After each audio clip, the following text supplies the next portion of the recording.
ya kipindi hicho wapenzi watazamaji. Mstaafu katika kikosi cha makomando cha jeshi hilo alikuwa yeye ameamua kuelekea katika sehemu za vijijini kuwa mkulima.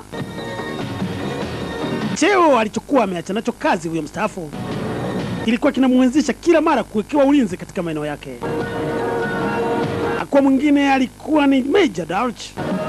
Ndani ya picha mkiwa ametumia jina la Matrix, Arnold Schwarzenegger.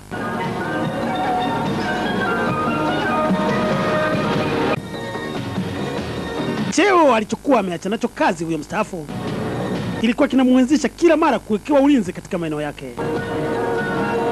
Kwa mwingine alikuwa ni Major Dodge.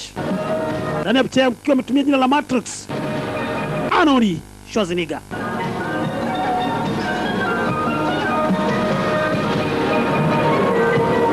Akiwa ni mkulima hodari, Arnold Schwarzenegger alikuwa anajishughulisha vile vile na ukataji mbao. Uwezo wake wa kubeba magogo makubwa ya kuweza kukata mbao ulikuwa unamwezesha kubeba magogo bila kutumia magari.